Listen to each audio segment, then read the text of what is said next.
Hey guys, welcome back to my channel. If you're new, my name is Jaden and I hope you enjoyed the video. Today I'm going to be doing a book video, and I think I've talked about this in a couple of vlogs, but I started reading this year and it's been very fun, but I decided that since I didn't read that many books this year, especially because I started reading like at the peak of when everything got busy for me, I thought I would just do a video of all the books that I read in 2021 instead of doing like a monthly video because I didn't think the video would like be that long. Next to me I have all the books that I read in 2021 and I'm going to be sharing them with you guys, giving you my rating, giving you like a small synopsis on them if you want to like know what they're about and possibly buy them for yourself. So yeah, I'm really excited to talk about books. I made some notes on each like books, so if you see me ever looking at my phone, that's probably why. But yeah, I'm super excited for this video, so let's just get started. Okay, so the first book, I just want to get this out of the way because I read mostly fiction this year, but I did kind of read a few nonfiction books at the beginning of the year, but I didn't finish most of them because I started getting into fiction. But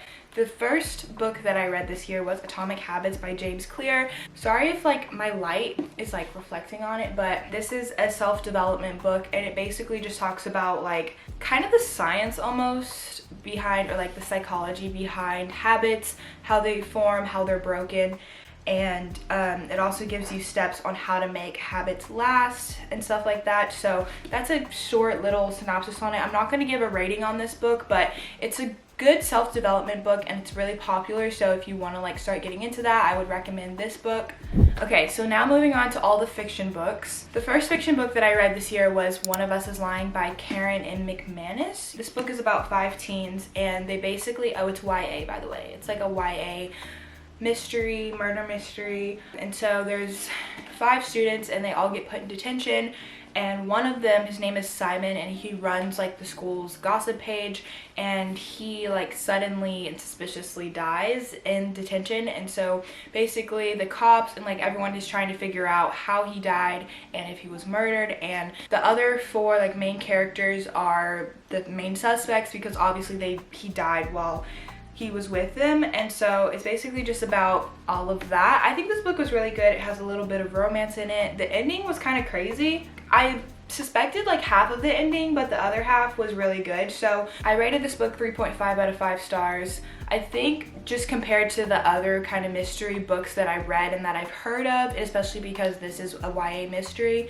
I ended up rating it lower, like looking back on it, but it was still a good book and I recommend it if you want to get into reading because this book got me into reading. The next book that I read was Gone Girl by Gillian Flynn.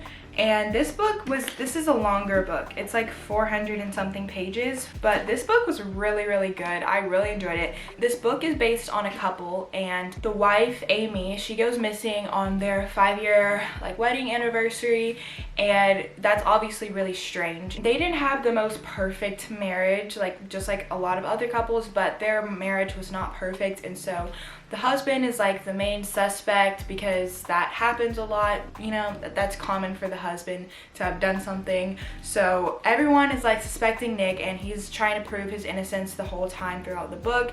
And the plot twists in this book are crazy. I did not suspect any of them, and it's just a really, really fun, interesting book. There is some romance in here as well, obviously, because there's a couple. The writing flashes between Nick's like current perspective and also Amy's journal prompts, and in there she talks a lot about like her relationship with Nick and everything about her life and stuff. So you're also trying to figure out what happened because she kind of like leaves clues and stuff in her journals and stuff. So it's really, really interesting, and I thought it was a really good book. I rated it 4.5 out of 5 stars. I definitely recommend this book. The next book that I read was We Were Liars by E. Lockhart, and this book, I know a lot of people love this book, but I think it's overhyped. A lot of people think it's overhyped, and I agree. It's based around this girl. Her name is Cadence, and her family and like some of her extended family live on this big like island, or like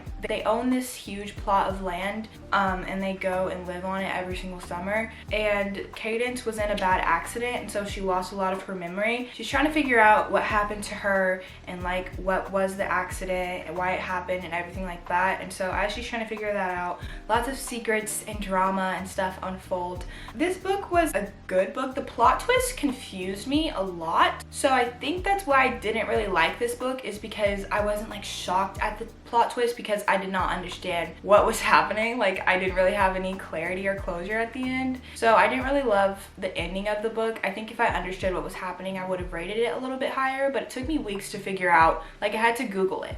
I don't know if that's just me, but I was really confused. So I only rated this book 3 out of 5 stars, but a lot of people enjoy it, to each their own. So it's kind of just, I think, about your experience while you were reading the book. The next 3 books I don't have physical copies of. I borrowed them from a friend, but I definitely want to get physical copies of at least 2 of them because I really enjoyed them. The next book was It Ends With Us by Colleen Hoover. This book is so popular on TikTok and like literally everywhere. If you know anything about books and reading, then you've probably heard of this book, but I love this book so much. I gave it 5 out of 5 stars. It's about this girl, her name is Lily, and her dad just passed away. And so on the night of her dad's funeral, she meets this man and his name is Ryle, and they have like an instant connection, but she thinks she's never going to see him again after that night. But he actually ends up becoming very like present, and it's like he comes around often in her life. They form a relationship, but then her past and like her first love from her past, his name is Atlas, he coincidentally comes back into her life. And so it's about the conflict between her current relationship and like her past relationship coming back into her life, like with Ryle and Atlas and everything. So there's conflict there. It also touches on how her parents' relationship and how her child is becoming more present, and like how it affects her current relationships. I just love this book. I really like the way Colleen Hoover wrote this book because she makes you feel so connected to the characters, which makes you like understand the main situation and the main problem so much more. It really gives you a different perspective on a certain topic, and it was just written so well. Like, I'm so excited for this movie to come out. If you didn't know, there is a movie coming out that's based off of this book, and I'm so excited for it. First, I would check the trigger warnings on this book because there's a few topics in here that might bother some people. So if you check the trigger warnings and they're not for you, don't read this book. But if you're fine with all of that, then I would definitely recommend reading this book because it's so good and I enjoyed it so much. I definitely want to reread it. The next book that I read was The Honeymooners by Christina Lauren. I also really enjoyed this book. It's a rom-com. Oh, I forgot to say It Ends With Us is, I think it's a romance. Yeah, it's a romance novel. But The Honeymooners is a rom-com, which I really like rom-coms. I'm reading one right now, but I haven't finished it, so it's not in this video. The main characters, Ethan and Amy,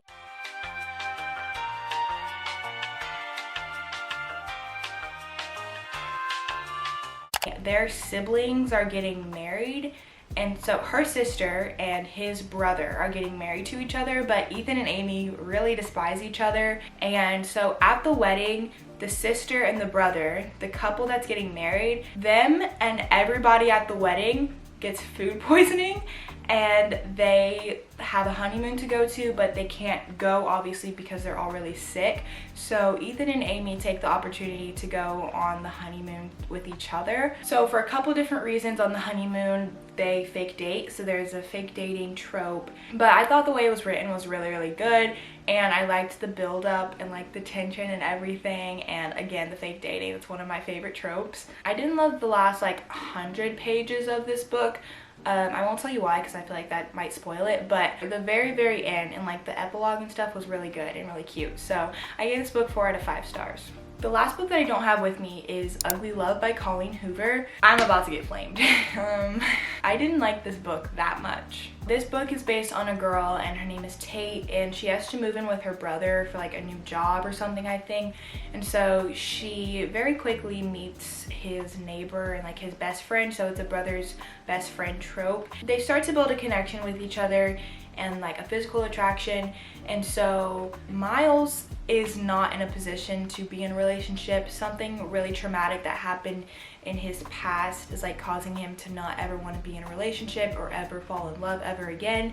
And Tate is claiming that she doesn't have time or the space in her life to have a real relationship, so they basically just agree to be friends with benefits.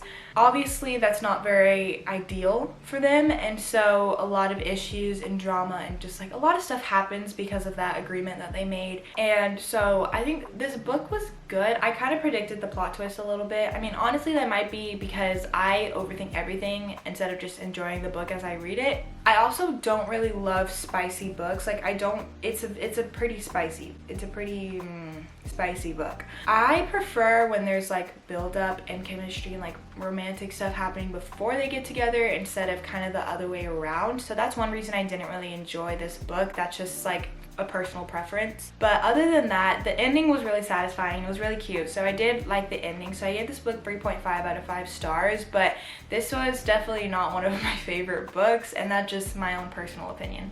The next book that I read was The 7 Husbands of Evelyn Hugo by Taylor Jenkins Reid, and this book is very like heavily talked about. I don't know if that's the right phrase, but I can see why. I didn't enjoy this book as much as a lot of other people did, but I still really enjoyed it. I gave it 4 out of 5 stars. A little quick synopsis on this is that the main character, Evelyn Hugo, is she the main character? I don't know.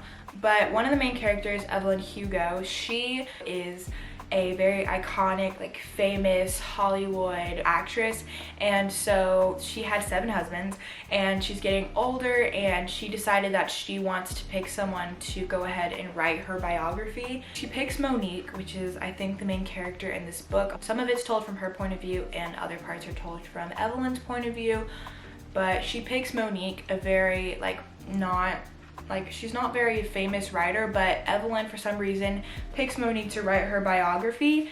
And the plot twist I was not expecting at all. So I did really like the plot twist. Each section was split up into each of her husbands, and it was really interesting to see like why she got together with each husband, how the marriage went, how it ended, why it ended, and everything like that. I thought that was really interesting. Evelyn is just such like, she's so smart and she's so clever, and I just love her. She's really iconic. So I really enjoyed this book. Again, I gave it a 4 out of 5 stars, and I really recommend it. I don't think there's any trigger warnings for this book. I'm pretty sure there's not. The final book that I actually finished reading in 2021 was They Both Die at the End by Adam Silvera.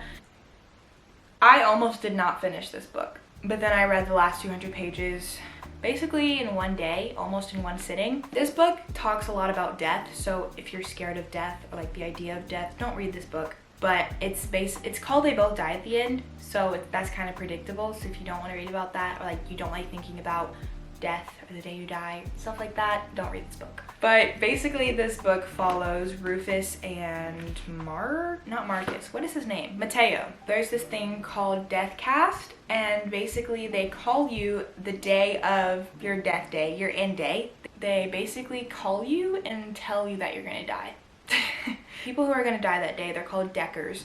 And so there's this website for Deckers, and it's called Last Friend, and you can basically find someone that is also a Decker that's going to die that day, and you can find someone to hang out with and like do a bunch of things that you've always wanted to do. Mateo and Rufus find each other through this app, and they're very different people, but it's really interesting to see the way that they bond. It's basically just about their journeys, not only like their physical journeys and the things they do and the places they go, but also like their character development and their internal journeys that they take on their last day. It was really beautifully written, and there are some lines in here, you can see my sticky notes. There's some lines in here that are just really like beautifully written and that I really love. I really liked the ending, and the middle might be a little bit slow because it does take place over one day, so it might be a little repetitive or something like that, but overall this book was really good, and I gave it a 4 out of 5 stars. I'm just gonna show y'all really quickly. I know I said I wasn't gonna talk about this book, but currently I'm reading People We Meet on Vacation by Emily Henry. This is a rom-com. I'm really excited to finish it. It's really good. So stay tuned for my next book video because this will be in there. Yeah, those are all the books that I read in 2021. I set a goal for myself to read 30 books in 2022, which is kind of a lot. That's at least 2 books every month, but some of the months I'll have like Christmas break, Thanksgiving break, fall break, and then also summer break. I'll probably read more than 2 books a month. So I set my goal for 30 books. We're gonna see if I can accomplish that, but there will be lots more book videos coming. I'm super excited to like talk about books because I have never done this on my channel before. If you guys like this video, make sure to give it a thumbs up. I really hope that you enjoyed it. Thank you so much for watching, and I'll see you in my next video.